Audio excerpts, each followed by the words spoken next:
Hello friends, welcome to this video. आज के video में हम बात कर रहे हैं क्लास 12 के होम साइंस का चैप्टर 3 पार्ट 3, जिसका शीर्षक है असमर्थ तथा अयोग्य बालकों की विशेष आवश्यकताएं। यह वीडियो इस चैप्टर का दूसरा भाग है। इसके पहले के वीडियो में हमने जो कुछ भी पढ़ा, आइए उस पर एक नजर डालते हैं। सबसे पहले हमने असमर्थ और अयोग्य बालकों के बारे में जाना, जिसे हम विशेष आवश्यकता वाले बालक या विशेष आवश्यकता वाले विद्यार्थी भी कह सकते हैं। असमर्थ तथा अयोग्य बालक या विशेष आवश्यकता वाले बालक का मतलब है ऐसे बालक जिनकी शैक्षिक आवश्यकताएं सामान्य बालकों से भिन्न होती है।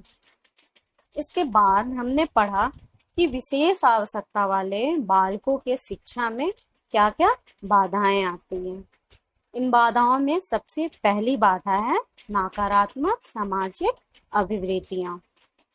दूसरी बाधा है सुगम्य भवनों एवं वातावरण की उपलब्धता में कमी।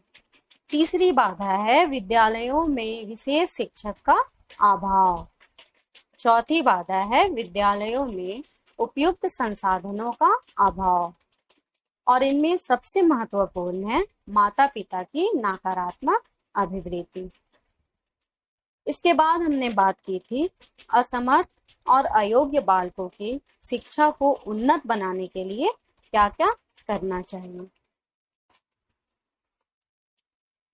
इसके अंतर्गत हमने पढ़ा था कि सबसे पहले तो माता पिता को अपनी नकारात्मक अभिवृत्ति, अपनी नकारात्मक सोच को बदलनी होगी, ताकि ऐसे बच्चों में आत्मविश्वास की कमी ना हो और ऐसे बच्चे भी अपने जीवन में आगे बढ़ सकें। इसके बाद विद्यालयों में उन बच्चों के लायक संसाधनों की व्यवस्था करनी होगी। हर एक विद्यालयों में कम से कम एक विशेष शिक्षक जरूर हो, ताकि ऐसे बच्चे भी अच्छी शिक्षा ग्रहण कर सकें। इसके बाद हमने असमर्थता की स्थितियों को समझा था, जिसमें पहली स्थिति थी क्षति, दूसरी अक्षमता और तीसरी स्थिति थी विकलांगता। जैसे कोई बालक है, उसे जन्म से कोई परेशानी नहीं है, फिर अचानक उसे सुनने में परेशानी होने लगती है। इसका मतलब हुआ कि उसे क्षति हुई है, उसे हानि हुआ है। इसके बाद अब सुनने में परेशानी होने लगी है उसे, वह पहले की तरह नहीं सुन सकता है। इसका मतलब हुआ कि वह अब अक्षमता की श्रेणी में आ गया है।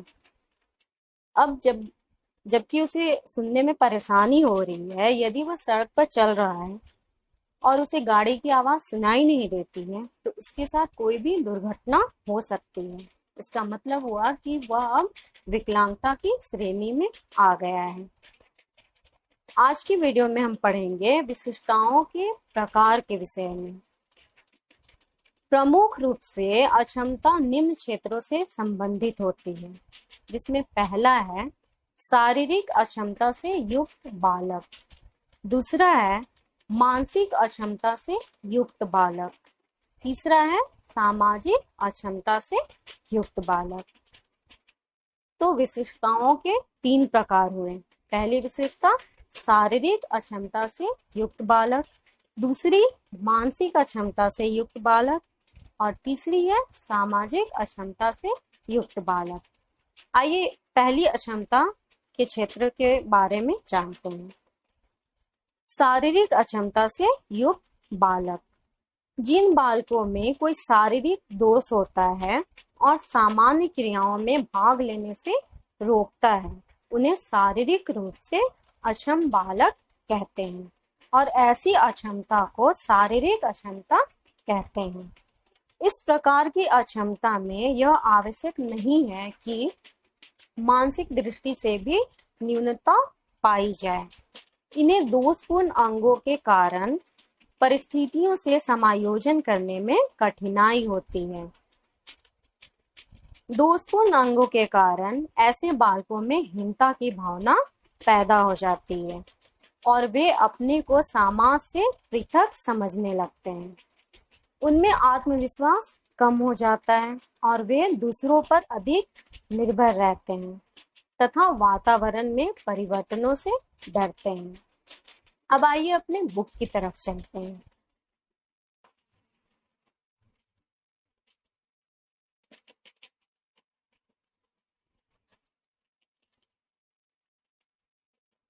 यह हमारे बुक का पेज है। यह मैं आपको इसलिए दिखा रही हूँ ताकि आप भी इसे रीड कर सकें। इसमें शारीरिक अक्षमता के प्रकार दिए गए हैं, जिसमें पहला है गतिशीलता, दूसरा है रीढ़ की हड्डी से संबंधित अयोग्यता, तीसरा है बहरे तथा कम सुनने वाले बालक, चौथा है पूर्णतः अंधे बालक, पांचवा है कमजोर नजर वाले तथा अंधे बालक, छठा है अपंग बालक। इसमें एक चित्र दिया गया है जिसमें गूंगे बहरे बच्चे उंगलियों के माध्यम से सीखते हुए दिखाए गए हैं।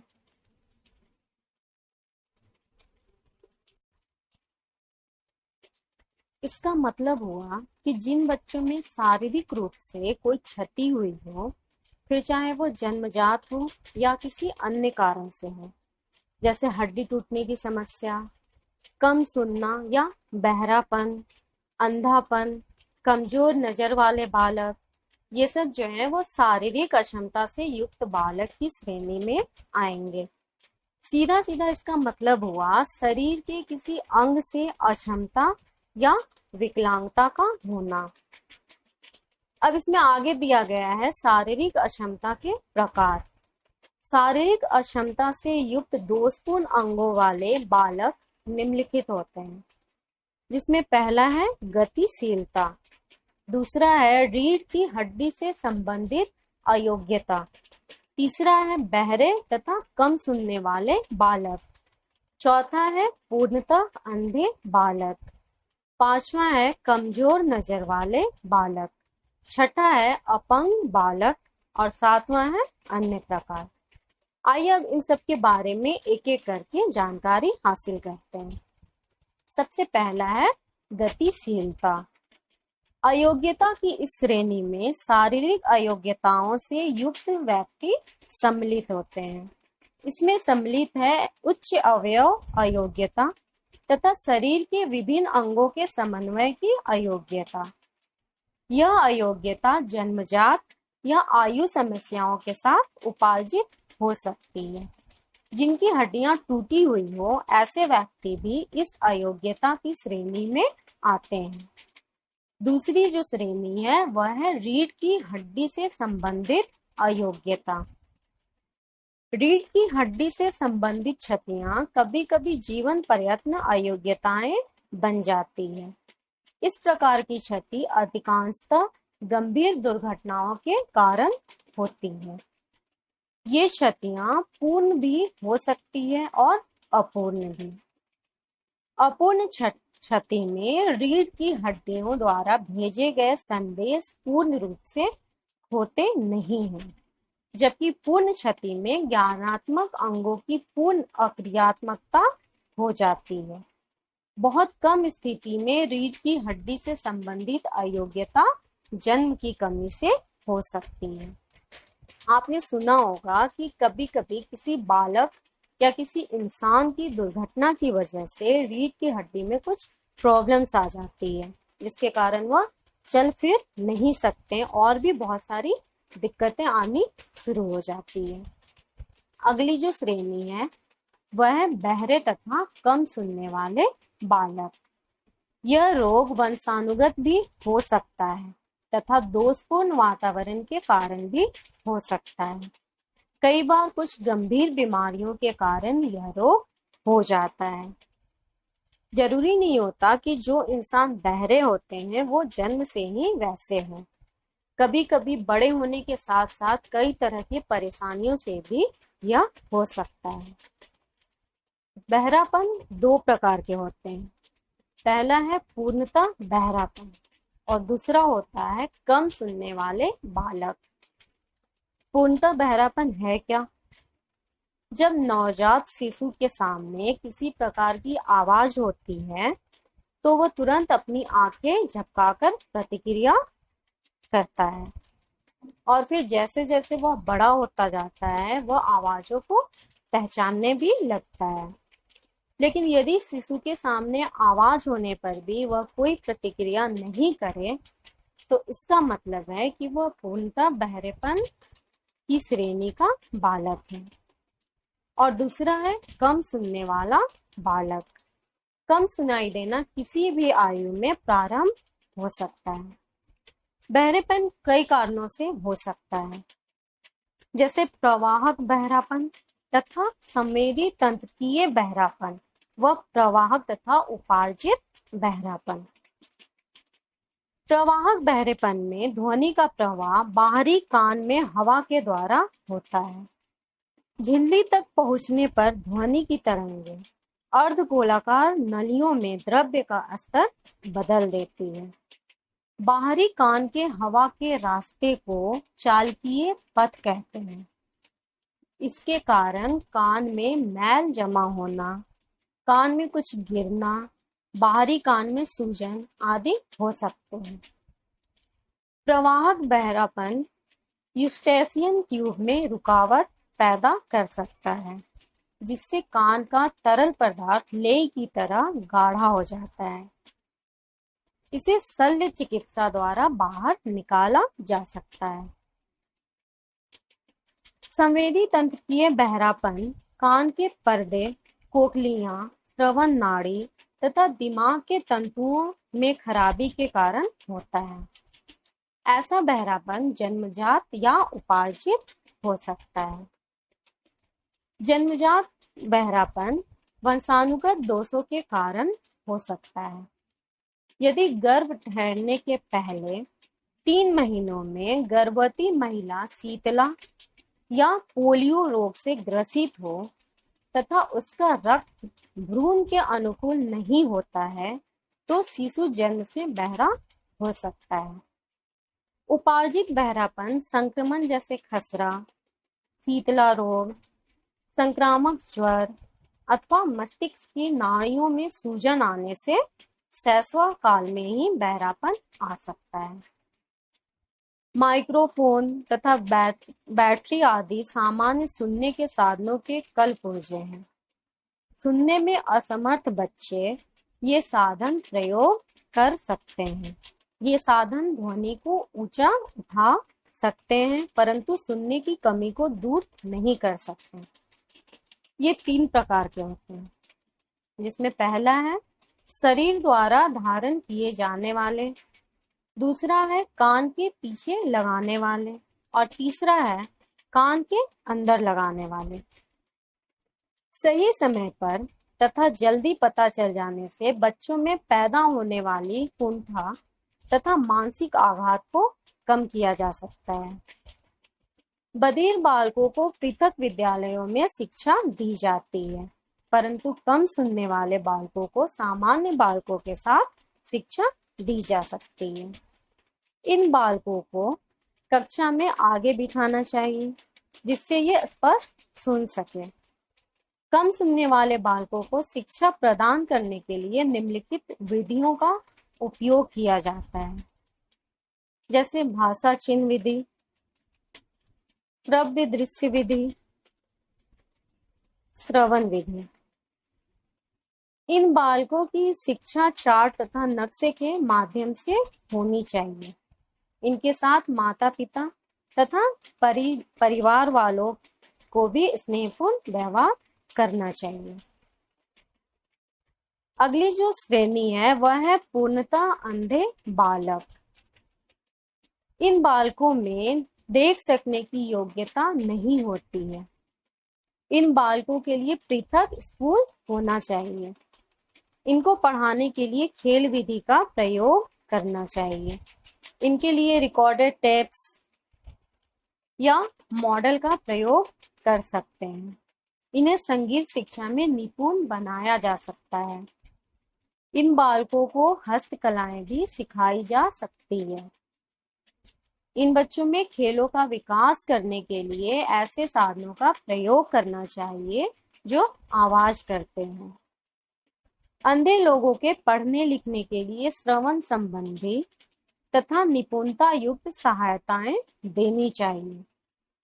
इन बालकों के पढ़ने लिखने की मूल शैली टाइपराइटर के समान वाइड युक्त होती है।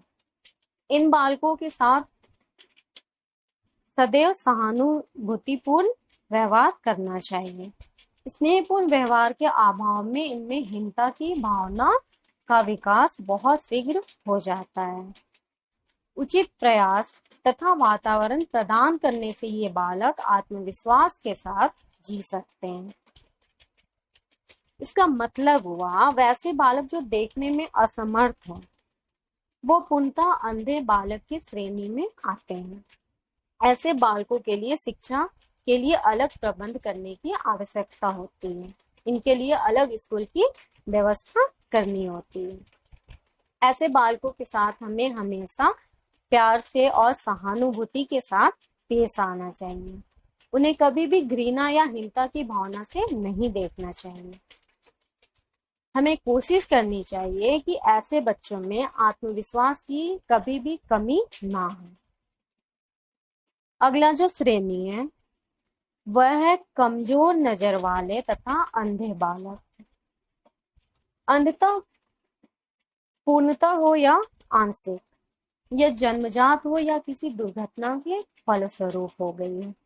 दोनों ही प्रकार की अंधता में बच्चों में हीन भावना का विकास हो जाता है। इन बच्चों के लिए विशेष देखभाल की आवश्यकता होती है।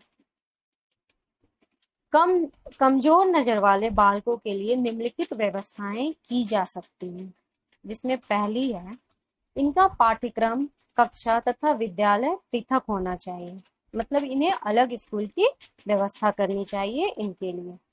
दूसरी है कक्षा में ब्लैक बोर्ड का स्थान उपयुक्त हो जिससे प्रत्येक बालक सरलता से देख सके। तीसरा है कक्षा में उपयुक्त प्रकाश की व्यवस्था होनी चाहिए। अगला है अक्षरों को ब्लैक बोर्ड पर लिखने के साथ ही बोलकर भी बताना चाहिए। अगला है इन बालकों को रिकॉर्डेड टेप्स प्रदान करवाने चाहिए। और सबसे आखिरी है इनके साथ मित्रतापूर्ण व्यवहार करना चाहिए जिससे वे स्वयं को उसी समाज का एक सदस्य समझें। अगला जो श्रेणी है वह है अपंग बालक। इस श्रेणी में ऐसे बालक आते हैं जिनकी मांसपेशियां तथा हड्डियां दोषपूर्ण ढंग से विकसित होती हैं। इसके अंतर्गत विकृत शरीर अंग वाले बालकों को सम्मिलित किया जाता है। अपंग बालक को निम्नलिखित कठिनाइयों का सामना करना पड़ सकता है, जिसमें पहला है सामान्य बालक ऐसे बालकों का मजाक उड़ाते हैं जिससे उनमें हीनता, पूर्णता, चिंता आदि मानसिक लक्षण उत्पन्न हो जाते हैं। दूसरा है घर से स्कूल आने जाने की भी उनकी एक मुख्य समस्या होती है। तीसरा है इनके लिए विद्यालय में लिफ्ट या स्लोप होना चाहिए जिससे चढ़ने उतरने में इन्हें कठिनाई ना हो। अगला है इनके साथ मित्रतापूर्ण व्यवहार होना चाहिए क्योंकि ये सामान्य छात्रों की भांति घूम फिर नहीं सकते हैं। प्रार्थना, पीटी के मैदान तथा लाइब्रेरी में नहीं जा सकते हैं। सातवां जो है वह है अन्य प्रकार। कुछ अन्य दोष हैं जैसे दोषपूर्ण हड्डियों का विकास, दांतों संबंधी दोष आदि। बालकों में दोषपूर्ण अंगों के कारण निम्नलिखित हैं, जिसमें पहला है सामाजिक आर्थिक स्तर, दूसरा है दोषपूर्ण वातावरण और तीसरा है कुछ दोष जन्मजात होते हैं।